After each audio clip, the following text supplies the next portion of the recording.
왜 오직 예수님인가, 이런 제목으로 주의 말씀 함께 나누겠습니다.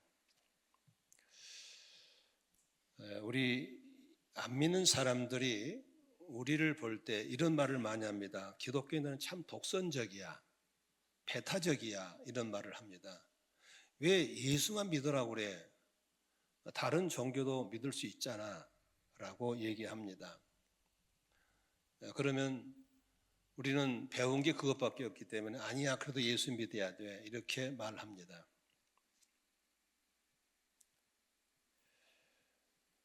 요한복음 14장 6절에 예수께서 그에게 말씀하셨다. 나는 길이요 진리요 생명이다. 나를 거치지 않고는 아무도 아버지께로 갈 사람이 없다라고 했습니다. 나를 거치지 않고서는. 하나님께로 돌아가는 길이 여러 군데가 있다면 얼마나 좋겠어요. 취향껏 가면 되죠. 그러나 하나님께로 돌아가는 길이 하나밖에 없기 때문에, 그 하나의 길이 예수님이기 때문에 우리는 오직 예수라는 말을 쓰게 되는 것입니다. 다른 길이 있고 다른 구원받는 길이 있다면 당신들 취향껏 가십시오라고 하면 됩니다. 그러나 우리가 죄에서 용서받고 하나님의 자녀로 살면서 하나님께로 구원받는 길이 오직 한 길밖에 없기 때문에 우리는 그 한 길을 전하게 되는 것입니다.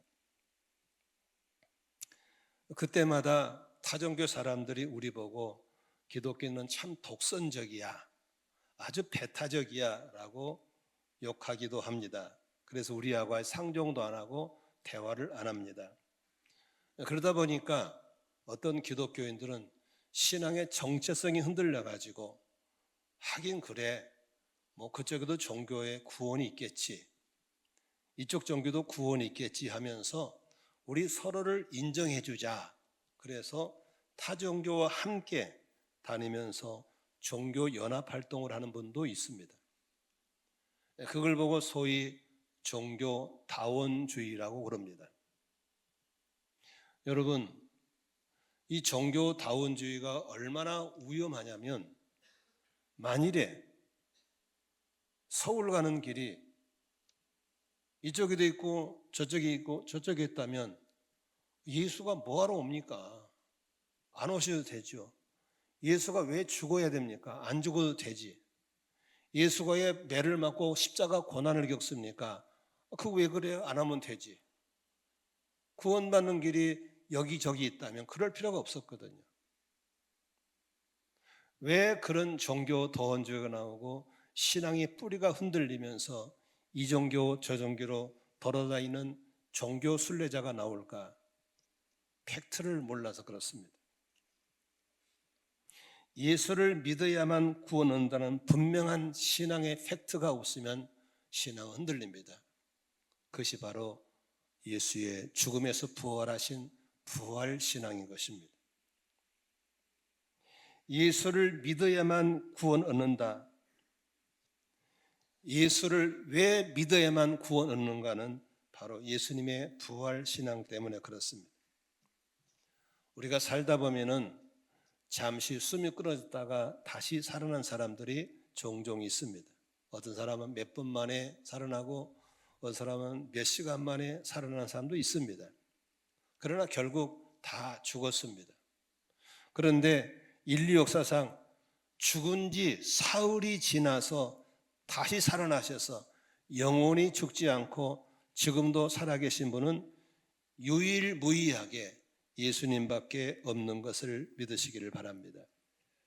그렇기에 구원은 유일무이한 예수님을 통하지 않고는 얻을 수가 없다는 것입니다. 예수님께서 부활하신 것이 사실이 아니라면 예수만 믿어야 된다는 것이 독선이고 배타적일 수 있습니다. 그러나 정말 예수가 죽으셨고 정말 예수가 부활한 게 사실이라면 예수 외에는 구원이 없습니다. 그냥 종교 활동일 뿐이지 예수 외에는 구원이 없습니다. 우리는 독선적이라 할지라도 배타적이라 할지라도 예수를 믿어야 되고 예수를 전할 수밖에 없고 가족들에게 숨이 끊어지면서도 예수 믿어야 하고 우리는 전할 수밖에 없는 것입니다. 그렇다면 우리는 성경을 통해서 영원히 변화된 진리의 성경을 통해서 예수가 죽은 게 확실한지, 예수가 부활한 게 확실한지 우리가 찾아보고, 또 그 예수 믿고 믿는 부활의 신앙이 내게 어떤 유익을 주는지를 살펴보면서 여러분의 신앙이 다시 한번 부활의 신앙으로 무장할 수 있기를 주의 이름으로 축원합니다. 이 부활, 죽은 자가 다시 살아난 부활의 신앙이 약해지거나 없어지면 기독교 신앙은 끝난 겁니다. 교회는 없어질 것이고 기독교인은 절대로 마지막까지 살아남을 수가 없는 것입니다.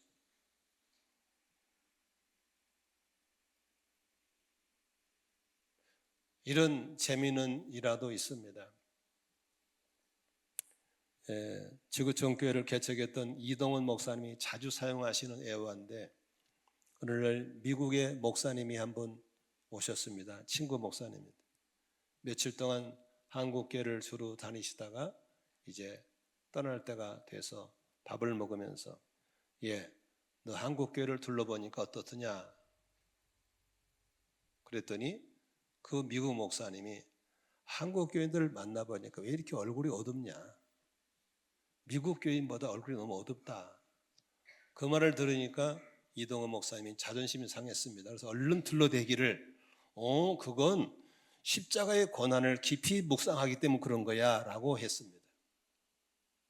한국 교회인들은 십자가를 너무 많이 외쳐서 십자가의 고난과 고통을 깊이 묵상하니까 얼굴이 어둡다고 하는 겁니다.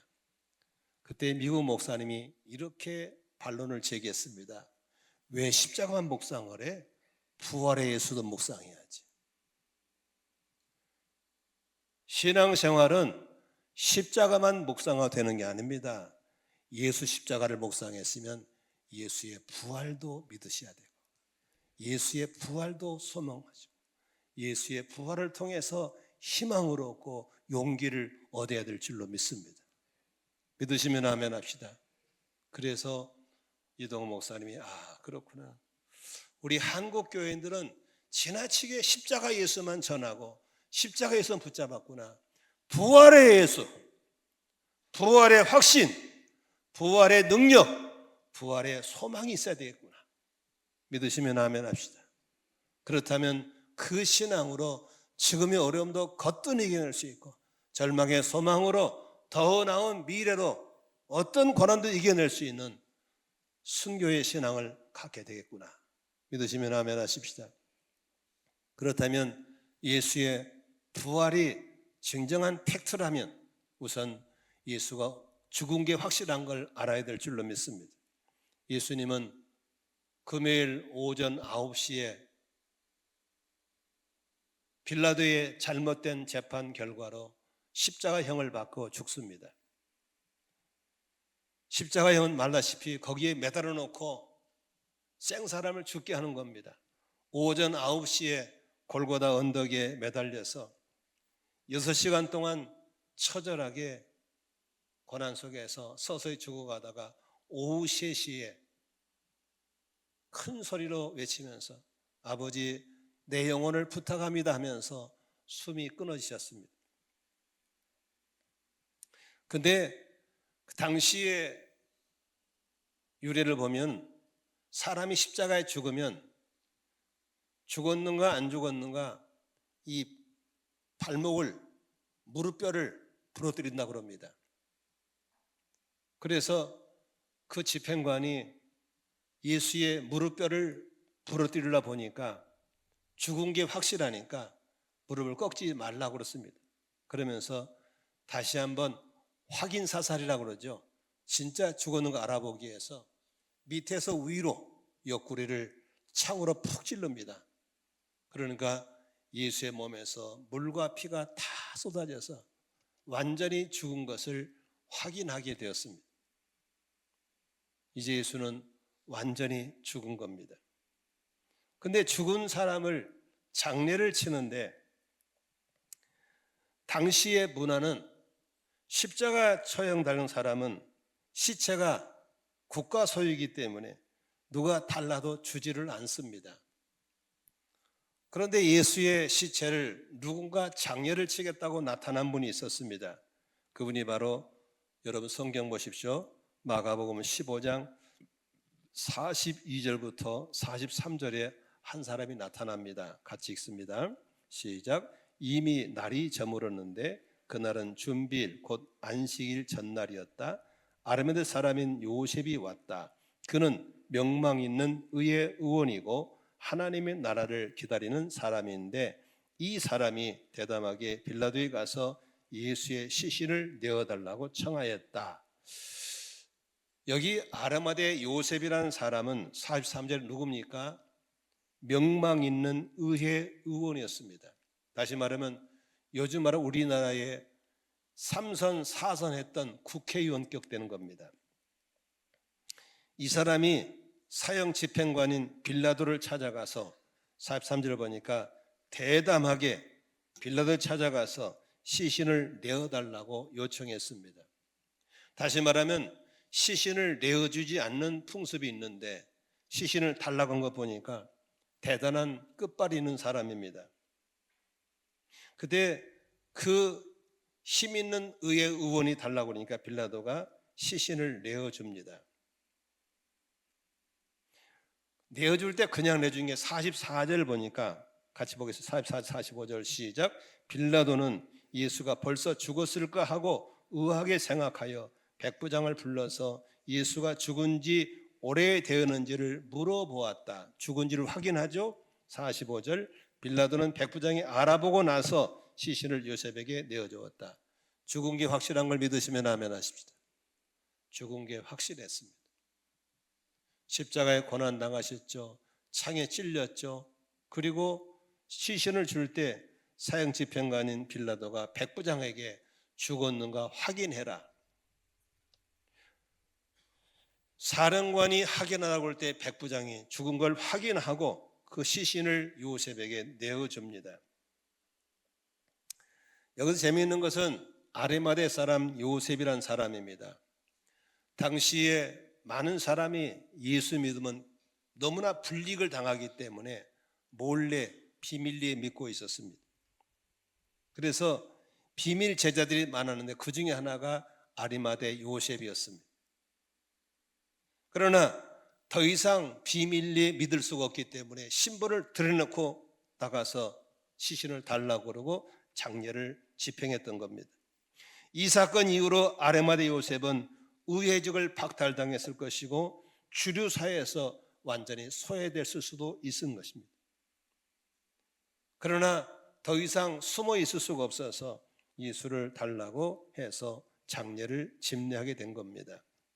46절 보겠습니다. 시작. 요셉은 삼배를 싸가지고 와서 예수의 시신을 내려다가 그 삼배로 싸서 바위를 깎아서 만든 무덤에 그를 모시고 무덤 어기들 돌을 굴려 놓아가 놓았다 그랬습니다. 장례 문화인데요. 우리나라는 매장 문화가 지금 화장 문화로 바뀌어서 지금은 거의 우리나라는 한 90% 이상이 화장 문화죠. 과거에는 매장 문화였습니다. 여기 충청도 서천서 오신 분 있나 모르겠는데 서천에 제가 장례를 갔는데 서천 사람들은 매장을 할 때 굉장히 깊이 파더라고요. 왜 깊이 파냐 물어봤더니 짐승들이 와서 시신을 훼손한대요. 그리고 얼마나 깊이 파는지 몰라요. 옛날에 제가 서천에 장례를 갔다가 진짜 깊이 하더라고. 포크레인 와서 깊이 파요. 그리고 뭐 굉장히 엄하게 하더라고. 요새는 그냥 시신을 거의 화장해서 처리하잖아요. 근데 예수님 당시에는 매장을 할 수 없었어요. 땅이 딱딱해서 팔 수가 없었어요. 그래서 이 돌에 굴을 파가지고 굴 속에다가 시신을 넣고 거기서 시신 썩게 만들고 그 안에다 밖에다가 못 들어가도록 큰 바위를 갖다 굴러다 막는 그런 무덤이었어요. 그래서 막아놨는데 언제든지 여자들이 항상 열심이잖아요. 그렇게 비참하게 예수가 묻힌 걸 보고 나서 여자들이 예수님의 시신에 마지막 향료라도 뿌려주고 발라주겠다고 왔는데 그 돌문을 누가 치워줄까 걱정하고 있었습니다. 그런데 여기 16장 1절 같이 보겠습니다.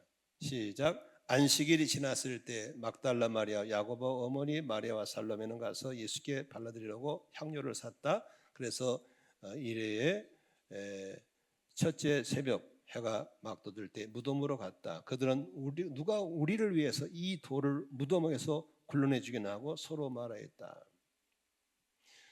그러니까 워낙 큰 바위를 굴러내서 막아놨기 때문에 여자들로는 움직일 수 없기 때문에 누가 저거 열어줄까? 그래 들어갈 수 있는데, 그런데 무덤 가까이 갔을 때 4절에 보니까 깜짝 놀랐습니다. 같이 읽습니다. 시작.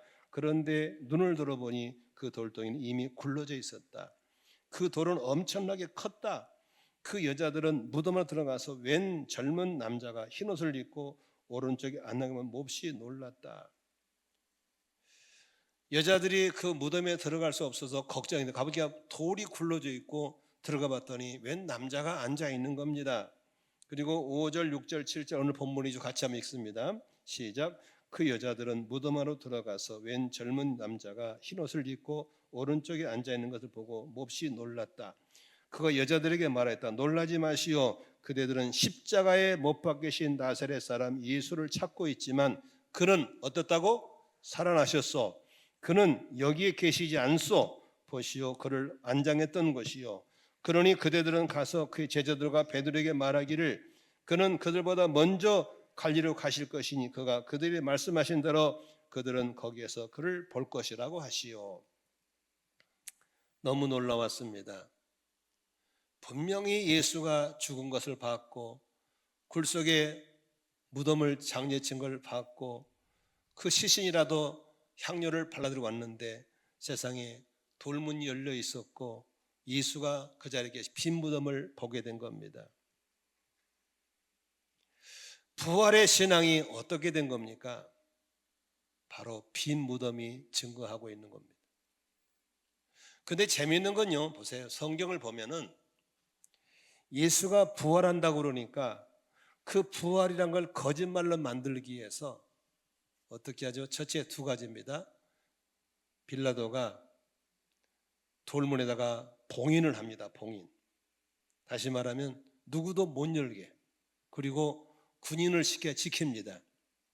그러므로 예수가 잡혀 죽을 때 두려워 떨던 골방에 있던 제자들이 그걸 돌문 굴러 나왔을까? 아닙니다.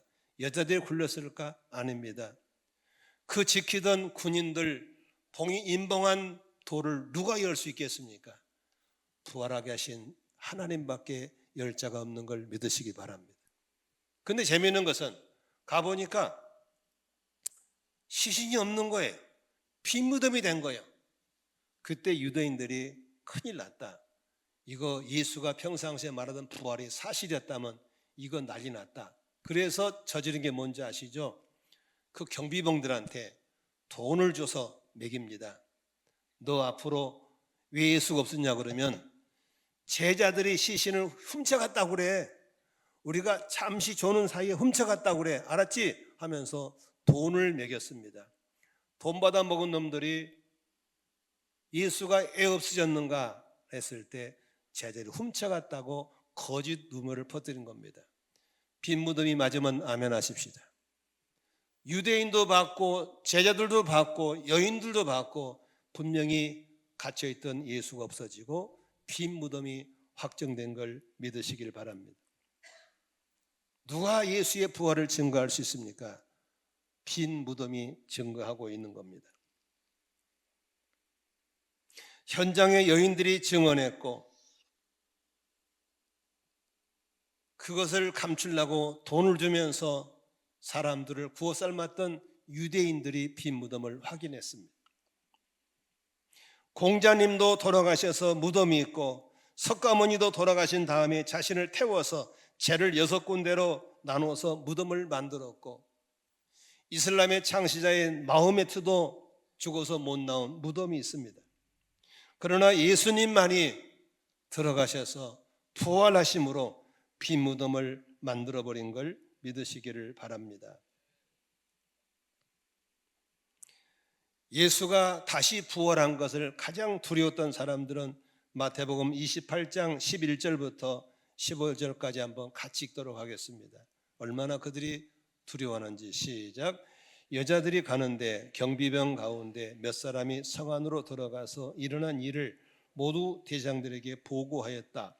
대제사장들은 장로들과 함께 모여 의논한 끝에 병사들에게 은돈을 많이 집어주고 말하였다. 예수의 제자들이 밤중에 와서 우리가 잠든 사이에 시체를 옮겨갔다 하고 말하여라. 이 소문에 총독의 귀에 들어가게 되더라도 우리가 잘 말해서 너희에게 아무 해가 미치지 않게 해주겠다. 그들은 돈을 바꿔서 시킨 대로 하였다. 그리고 이 말이 오늘날까지 유대인들 사이에 널리 퍼져 있다. 지금도 유대인들은 예수의 부활을 믿지 않습니다. 뭘 먹었기 때문에? 돈 먹고 거짓 루머를 퍼뜨렸기 때문입니다. 여러분, 빈 무덤이 우리 예수 믿는 사람에게 생명을 주고 있는 겁니다. 예수님의 무덤이 비어 있다는 것은 지금도 비어 있고 당시에도 비어 있었고, 예수님의 제자들이 빈 무덤을 봤고 예수의 잡아 죽인 사람들도 빈 무덤을 보고 있는 걸 믿으시기를 바랍니다. 왜 예수가 빈 무덤을 만들었습니까? 예수의 시체를 훔쳐내기 위해서는 그 바위를 굴러내야 되는데 누구도 굴러낼 수가 없었습니다. 봉인해놨죠. 병사가 지키고 있죠. 여자들은 너무 커서 움직일 수가 없죠. 제자들이 나오자니 다 죽을까 봐 숨어 부들부들 떨고 있었죠. 누가 열 수 있습니까? 생명을 살리시는 예수님, 하나님만이 무덤을 열고 나오게 하신 걸 믿으시기를 바랍니다. 여러분, 이 부활의 신앙을 본 제자들은 완전히 바뀌어버립니다. 죽을까 봐 골방에 숨어서 부들부들 떨던 그들이 단 한 명도 배신자 없이 예수가 부활했다는 사실 때문에 목숨을 바치고 순교하면서 예수의 부활을 전하다가 이 땅을 떠난 걸 믿으시기를 바랍니다. 부활의 신앙의 근거에서 교회가 세워졌지 십자가 때문에 세워진 게 아닙니다. 부활의 신앙 때문에 순교했지 십자가 때문에 순교한 게 아닙니다. 기독교의 완성은 십자가와 부활이 합했을 때 완성이 되는 것이지 십자가만 잡는다고 되는 게 아닙니다. 부활의 신앙입니다. 왜 오늘날 기독교인들이 희마리가 없고 만일은 소금이 되고 빛이 되지 못하고 있습니까? 부활의 신앙이 흔들리기 때문인 걸 아셔야 되는 것입니다. 우리의 믿음의 근거가 무엇입니까? 부활입니다. 우리 전도해야 할 근거가 무엇입니까? 부활입니다. 우리의 확신의 근거가 무엇입니까? 예수 부활인 걸 믿으시기를 바랍니다.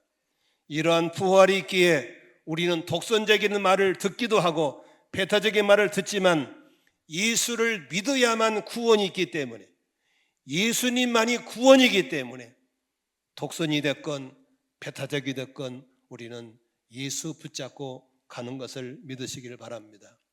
오늘 참석하신 분 중에서 부활하신 예수를 믿고 구원의 확신을 가지신 분은 우리 아멘 하시기 바랍니다. 이 예수의 부활이 얼마나 중요한지 모릅니다. 예수님만이 하나님이 보내신 분인 걸 믿으시기를 바랍니다. 모든 사람은 죄를 범했습니다. 죄의 싹은 사망입니다. 그런데 예수님은 죄가 없으신 의인이십니다. 그렇기 때문에 결코 죄가 그를 사망을 통해 잡아들 수가 없었던 겁니다.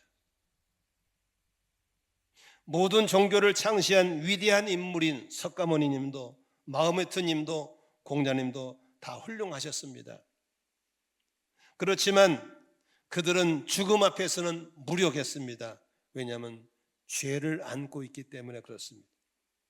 위대한 삶을 살았을지 모르지만 그들도 똑같은 우리와 같은 죄인이었습니다.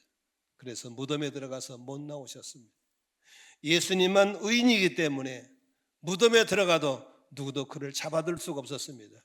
그는 죽음을 깨뜨리고 사망 것을 깨뜨리고 부활하신 것을 믿으시기를 바랍니다. 우리는 이 부활의 신앙이 필요합니다. 어떻게 부활의 신앙이 나의 신앙이 될 수 있을까요? 예수님을 내 마음속에 주님으로 영접하면 예수님이 내 안에 들어오셔서 그분이 나와 함께 먹고 마시는 삶을 살 수 있는 것입니다. 아까 우리 형제가 한정할 때 첫 말씀에 예수님께서 문 밖에 두드리는데 나는 오랫동안 문을 열지 않았습니다. 예수님이 내 마음의 문을 두드리는 이유는 나와 함께 먹고 나와 함께 연합하고 싶으신 건데 그렇게 오랫동안 마음의 문을 열지 않았습니다. 신학교를 10년 다녔답니다. 날 때부터 믿는 부모 밑에 태어나서 살았지만 마음의 문을 열지 않으면 주님과 동행할 수가 없는 것입니다. 오늘도 예수님이 여러분의 마음을 두드리고 있습니다. 네가 마음의 문을 열면 내가 들어가서 너와 함께 먹고 너는 나와 함께 먹을 거라고 그랬습니다. 예수님을 모실 때 예수의 죽음이 나의 죽음이 되고 예수의 부활이 나의 부활이 되는 온전한 연합을 이룰 줄로 믿습니다. 세례가 무엇입니까? 예수와 함께 죽고 예수와 함께 부활하는 것입니다. 그러므로 예수 그리스도를 믿는 사람 속에는 부활의 생명이 들어와 있는 것입니다. 중요한 건 이 팩트를 나의 것으로 붙잡고 사는 겁니다.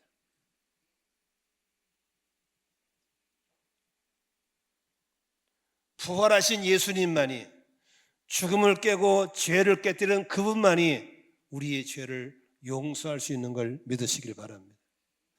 자기 죄 때문에 죽어서 무덤에서 못 나오신 분은 우리 죄를 용서할 수가 없습니다. 우리 죄를 해결할 수가 없습니다. 죽음을 깨뜨리고 사망 권세를 깨뜨리고 부활하신 그분만이 우리의 죄의 문제를, 우리 죽음의 문제를 해결할 수 있는 유일한 분인 걸 믿으시기를 바랍니다. 그래서 우리 신앙의 핵심은 부활입니다. 고린도서 15장 14절에 바울 사도는 고린도 교인들에게 이렇게 담대히 외칩니다. 한번 고린도 15장 14절 17절 한번 같이 읽습니다. 시작. 그리스도께서 살아나지 않으셨다면 우리의 선포도 헛되고 우리의 믿음도 헛된 것입니다. 17절입니다. 시작. 그리스도께서 살아나지 않으셨다면 여러분의 믿음은 헛된 것이 되고 여러분은 아직도 죄 가운데 있을 것입니다. 부활의 신앙이 나를 세워주는 것이고 부활의 신앙이 죄에서 벗어나게 하는 것이고 부활의 신앙이 절망에서 소망으로 옮겨줄 줄로 믿습니다. 이 부활의 신앙이 희미하기 때문에 종교다원주의가 나온 것이고 부활의 신앙이 희미하기 때문에 죽음을 깨뜨리지 못한 종교를 믿는 사람과 어울려서 종교평등이니 종교다원주의니 이런 시잘데없는 소리를 하고 있는 겁니다. 부활의 신앙이 없으면 아무도 순교하지 못합니다. 부활의 신앙이 없으면 고난을 못 이기게 되는 것입니다.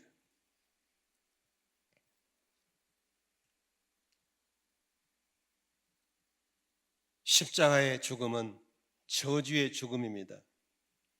신명기 21장 23절에 나무에 달린 사람은 하나님께 저주받은 사람이라 했습니다. 그런데 의인이라신 분, 죄 없는 예수가 왜 십자가에서 그렇게 비참하게 저주를 받고 죽었습니까? 궁금하지 않습니까? 아니 예수가 의인이라며 예수는 죄가 없는 분이라며 그런데 왜 그렇게 비참하게 죽습니까? 거기에 대해서 예수가 이 땅에 오시기 전에 700년 전에 예언하셨던 이사야의 예언이 있습니다. 이사야서 53장 6절에 이렇게 써 있습니다. 같이 읽습니다. 우리는 모두 양처럼 길을 잃고 각기 제갈 길로 흩어졌으나 주님께서 우리 모두의 죄악을 그에게 지우셨다. 하나님은 죄 없는 그분에게 우리의 죄를 대신 짊어지게 하셔서 우리의 저주를 그분이 지게 하셨고, 우리가 죽을 걸 대신 죽게 만들고 우리가 매맞을 걸 대신 맞게 하심으로 우리는 벗어나게 한 걸 믿으시기를 바랍니다. 우리나라 노래 가운데 참 좋은 노래 있죠. 진자리 마른 자리 갈아뉘시는 어머님의 사랑을 얘기하고 있습니다. 오줌 싸는 것은 아기였는데 그 진자리는 어머니가 눕고, 어머니가 누워야 될 마른 자리는 아기를 눕혀주는 사랑, 이게 바로 대신 사랑이죠. 매맞고 저주받고 죽어야 할 것은 나이지만 예수님은 우리를 사랑하셔서 내 대신 죄를 짊어지시고 내 대신 저주를 짊어지시고 내 대신 가난과 고난을 겪어주시면서 우리를 살려주신 것을 믿으시기를 바랍니다. 아, 하나님의 은혜로 이 쓸데없는 자 왜 구속하여 주는지 난 알 수 없도다. 저는 나이가 들어가고 목회를 하면서 은퇴를 준비하면서 제 기도가 많이 바뀌었어요. 물론 신앙생활 오래 하니까 영적인 성장도 있었겠죠. 예전에는 기도만 하면 주세요, 주세요, 뭐 주세요, 뭐 주세요 이런 기도 많이 했어요. 그러다가 믿음이 성장하고 믿음의 청년이 되니까 하나님 나를 받아주세요. 이것도 가져가 주세요. 돈도 드리고 시간도 드리고 나를 자꾸 드렸어요. 근데 요새는 더 드릴 게 없어요. 다 드려버리고. 그래서 저는 주로 강단에 엎드리면 달라도 안 하고 드릴 것도 없어서 그냥 찬송을 불러요. 하나님이 나를 부르신 이유가, 나를 구원하신 이유가 찬송 부르는 게 좋아하시더라고요. 그래서 때로는 성부 하나님에 대해서, 때로는 성령 하나님에 대해서, 때로는 성령 하나님에 대해서 찬송을 불러드려요. 그런데 찬송 부르면서 그 찬송과 가사와 곡조 속에 담긴 은혜가 내게 오는 거예요. 그 시간이 저는 참 좋아요. 행복해요. 여러분의 신앙도 달라는 어린아이 신앙에서 이것도 받으시고 저것도 받아주세요 하는 드리는 신앙으로 성장하기를 바라고, 더 나아가서 이제는 주님과 찬양하고 사랑을 좀 느껴보시고 사랑을 좀 감사해 보시고 그 사랑 속에 젖어들어 있는 그런 신앙생활을 해볼 수 있기를 주의 이름으로 축원합니다.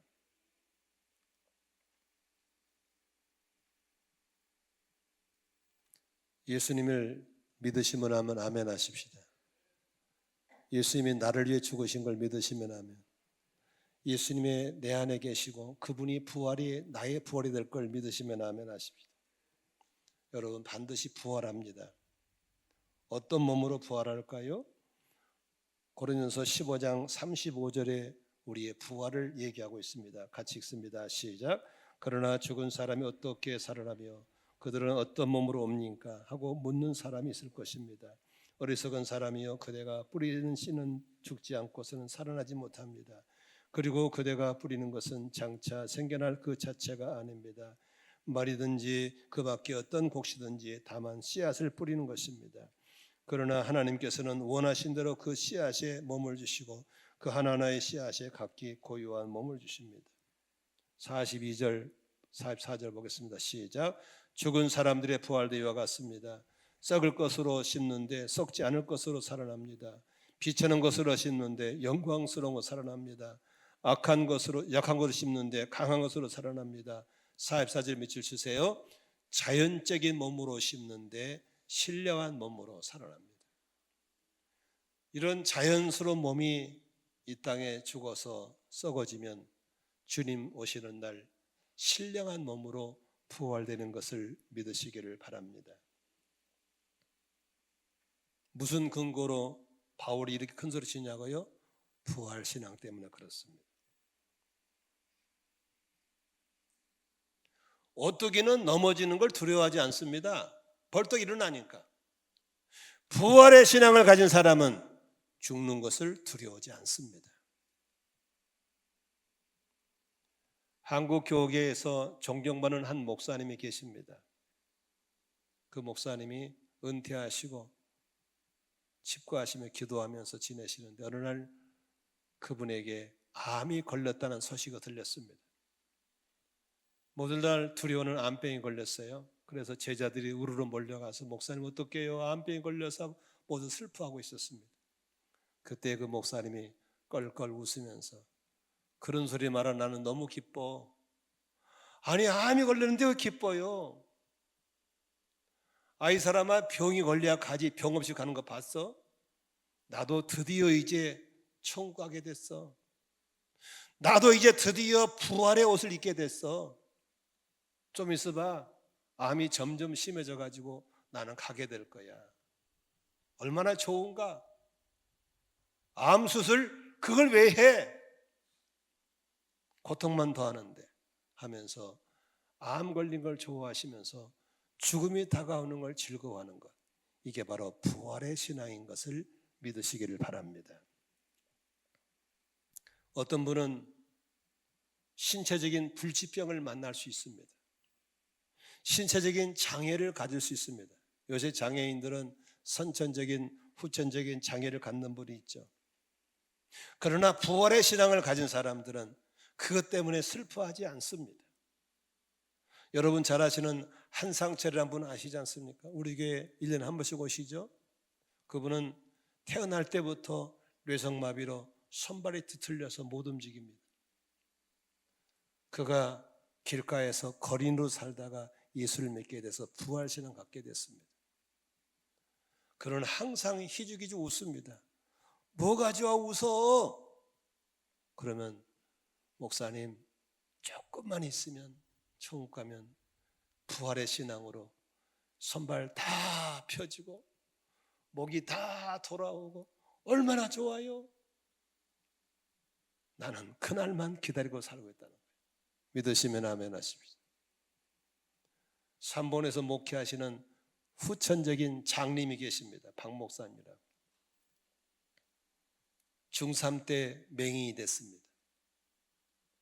가끔씩 우리가 농담 반 진담 반 우리가 모금해가지고 눈 다시 뜨게 해줄까? 그랬더니 말이 손살이 칩니다. 절대 그럴 필요 없어요. 조금만 있으면 부활되면 잘 보일 건데 뭘 돈 들여요? 그 돈 있으면 놔주세요. 그래. 여러분 부활의 신앙은 지금의 어려움들을 거뜬히 이겨내게 할 줄로 믿습니다. 어떤 사람은 너무 고통스럽고 힘들어서 기도해도 병을 안 낫게요. 하나님은 그 질환을 통해 그 고통을 통해서 너 나랑 같이 지내자. 그러면서 좀만 참아라. 부활의 때 다 펴지고 절망의 소망이 될 수 있는 것을 믿으시기를 바랍니다. 나이 드는 것 우리 형님들 누님들 계시죠? 나이 드는 것 너무 서글퍼하지 마세요. 나이 드는 건 좋은 겁니다. 왜냐하면 주님 만날 날이 다가오고 있잖아요. 믿으시면 아멘 하십시다. 젊은 것들아 고생 좀 더 많이 하고 와라.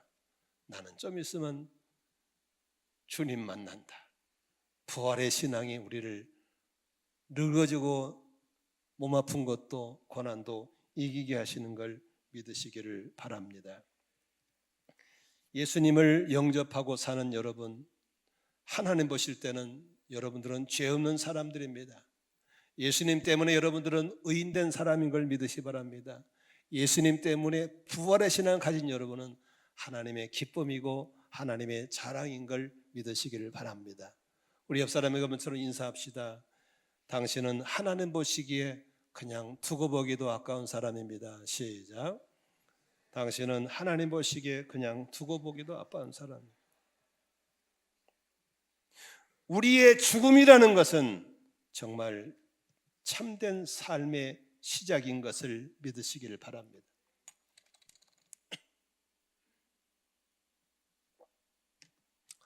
수원에 가면 연화장이라는 화장터가 있습니다. 지금은 이제 우리 안산 사람들은 가까운데 화성으로 가지만 옛날 수원으로 많이 갔잖아요. 수원에 가면 연화장에 큰 글귀가 써 있습니다. 죽음은 끝이 아니라 새로운 시작입니다. 이 문구가 너무 멋있어요. 따라합시다. 죽음은 끝이 아니라 새로운 시작입니다. 그 말을 누가 한 줄 아세요? 김소엽이라는 신앙 좋은 신촌 성결계 권사님이 쓴 시입니다. 제가 그 김소엽 권사님이 가르치는 공부를 제가 신학게 됐어요. 그 남편이 연대 교수님이셨는데 저희들이 강의를 하셨어요. 근데 남편이 50대 중반에 잘생긴 남편이 갑자기 돌아가셨어요. 그래가지고 학기 중에 돌아가셔가지고 그 과목을 대체할 교수가 없었어요. 그래서 부인이 와서 저희들 강의를 하셨어요. 그래서 제가 김소엽 권사님을 알게 된 거예요. 갑작스러운 남편의 죽음 때문에 얼마나 힘들었겠어요. 그런데 그 권사님은 시를 쓰면서 어려움을 이겨냈어요. 죽음은 끝이 아니라 새로운 시작입니다. 어떻게 그런 말을 할 수 있어요? 부활의 신앙이 그렇게 말하는 것입니다. 그날이 올 때까지 열심히 주님 섬기다가 아름다운 모습으로 주님 앞에 서서 이렇게 말할 수 있기를 바랍니다. 너 뭐하다 왔냐? 주님, 저는 이러이러한 삶을 사다가 왔습니다. 이렇게 얘기할 수 있는 우리 성도님 되시기를 주의 이름으로 축원합니다. 기도하겠습니다.